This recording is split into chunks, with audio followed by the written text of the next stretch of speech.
let's go ahead and get into this Kai thing. Kai Cenat has been getting a recent hate wave lately off of primarily the Streamer University announcement, and also I guess just him popping off. I don't know. I don't really. The Streamer University stuff may just be the crux of it, but people are definitely getting their shit off on Kai. So this is a tweet all the way from December, but I'm not gonna lie, these are the sentiments that people are getting off to this day.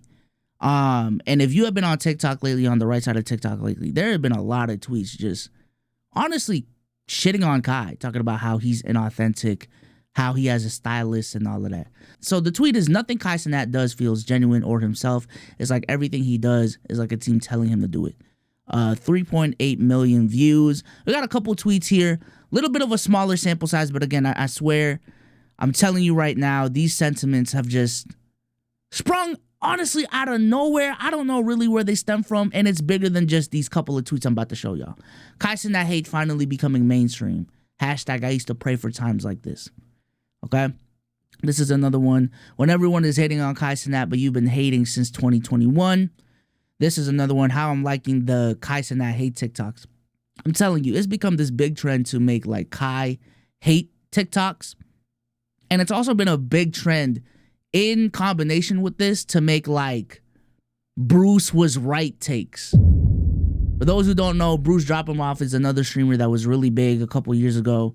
Did a lot of content with Kai, but after texts came out of him talking shit behind Kai's back to other streamers, and I think it wasn't even streamers, it was like his own mods, the relationship just broke off. Kai Cenat called him a crash out, called him fake, called him a snake, all these different things. And I'm going to just keep it a stack. Bruce just never really recovered from that whole situation. And, but a lot of those texts stem from the fact that, like, from my understanding, the shit talk behind the scenes was, yo, Kai's fake, he's not authentic, all these different things. So a lot of people are coming out making Bruce TikToks about him talking about Kai back in the day. And, you know, talk about, man, Bruce was right all along. Bruce was right all along. Hate him or love him, even he's a snake. But, you know, the things he was talking about, now that we're here, a little bit more validity. So there's this, like, Bruce revenge arc going on, too, right? And another point of the hate is this tweet right here, which I'm gonna be honest, TBH, you may have gotten rage baited, because Kink Champ is a notorious streamer news, fake news account that literally makes up shit, you know, for rage bait. But this is the tweet. Kai Cenat Streamer University is facing backlash after fans noticed that only black streamers have been accepted so far. But then TBH quote retweeted that saying, I've been watching and he's checking all applications on stream. I thought y'all wanted things to be merit-based. Most would agree black people are the most entertaining and talented on earth.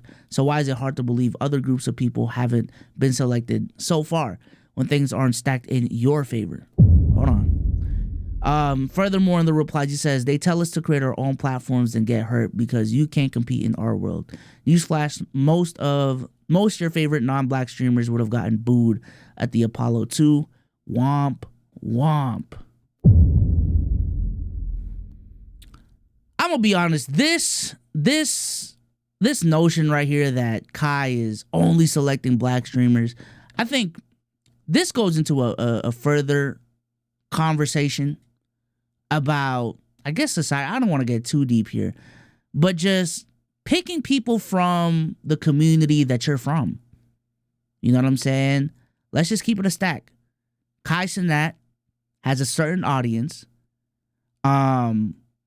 Although now, because of how mainstream he is, it's definitely way more diverse than what it was 2 to 3 years ago.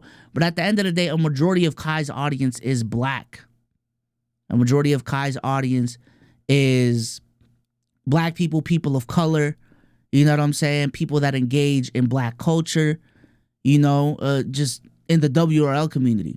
And a lot of those people, let's just keep it a stack, are people of color and if not, just straight up black. So when Kai is selecting and going through these applications, naturally, a lot of them are just going to be black people. Same way if, not necessarily the same way, but if Speed did this exact same thing, his audience pool would be completely different from Kai's. If Mr. Beast did this exact same thing, well, Mr. Beast is too global, maybe, but like, let's say Pokimane. If Pokimane did this exact same thing, his audience pool would be different from Kai. Like, there's no problem to me in a black content creator with a primarily black audience picking from a pool of primarily black people, and then through the selection process, a lot of them just end up being black because that's just what it is. That's just what it is. I think if a prominent Asian content creator with a primarily Asian audience did something like this, and a majority of the people who applied are Asian, and then the people they select end up being Asian, there's no problem in that. There's no problem in that. And I would maintain the same energy if other groups of people complain about that scenario. Like, that's just what it is. So I personally don't have a problem with that. But the whole inauthentic conversation with Kai just, I just don't care enough. I don't care enough from the perspective. I understand that seems like a cop-out. And that seems like bail to Kai.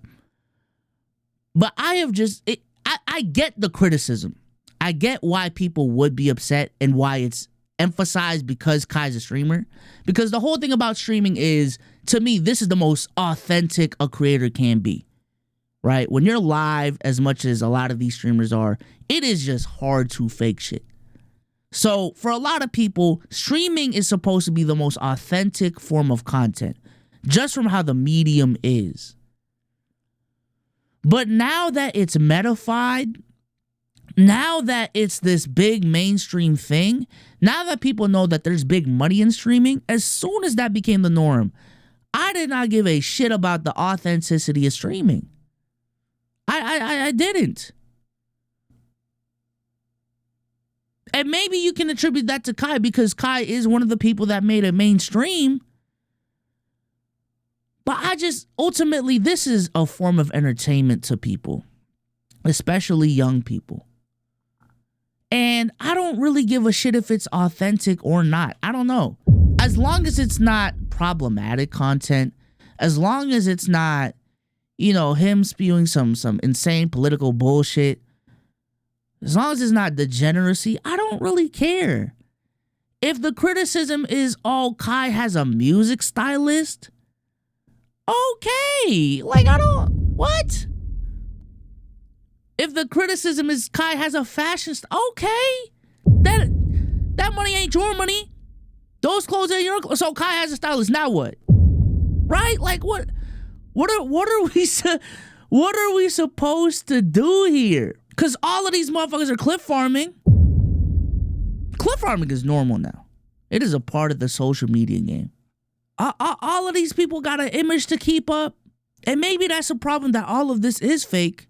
But I even don't think, like, I just don't care. Ultimately, I think the bigger problem is people pedestalizing content creators to an utmost degree that, when they come out as inauthentic, now it's this like Santa Claus isn't real moment. But in reality, from the jump, you should have just accepted all these content creators as just people that entertain you, no more, no less. Don't look to them for a moral compass. Don't look to them for nothing serious. Just be entertained and keep it pushing.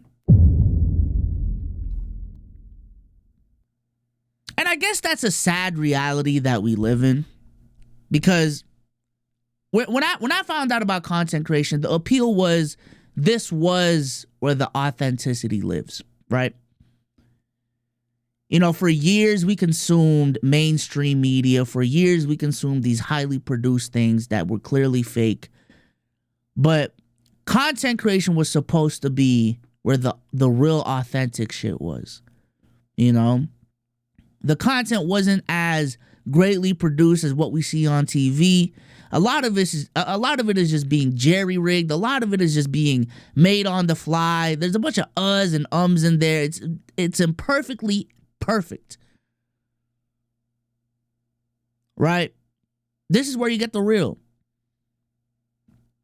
But I think in the most recent years, we've definitely seen it with Twitter.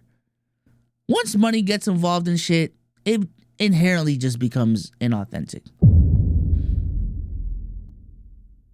And you really gotta try your best to find out where the real authentic conversations are.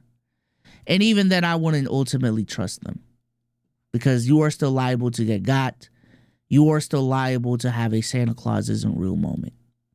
I think it is just funny to me that when you reach a certain status, people will just really reach for hate. And it's funny when you see people reach for hate. It's very funny. It's very funny. So this is him addressing some of the hate actually directly. Let's go ahead and watch it. Just usual dick riding. And you probably like, Kyle, why are you giving him the attention right now? You feel me? Like, what the fuck? Just usual dick riding. I'm like, okay, let me go see. On my life, I was just so curious. I said, let me just check his IG. Right? I went to his IG, gang. In 2023, this is why you can't take shit serious. In 2023, he sent me a voice note. In 2023, let's hear it. Let's hear it, what it is. I know you're awake, baby boy. I just want to lick your dreads, and I want to lick your dreads and rip them off your scalp and just shove them up your nose and just molest your teeth. And then as I'm molesting your teeth, I just want to have some dirty black nigger. Yeah!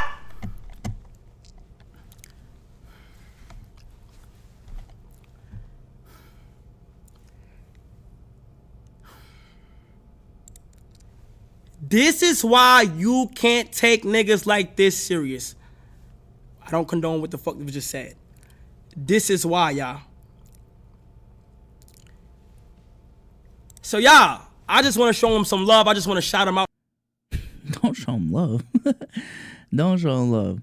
But yeah, if this is where the haters are coming from, like, what are we doing? That's crazy. What exactly are we really conversating about? Yeah. Right, I'm like what? What is that, chat?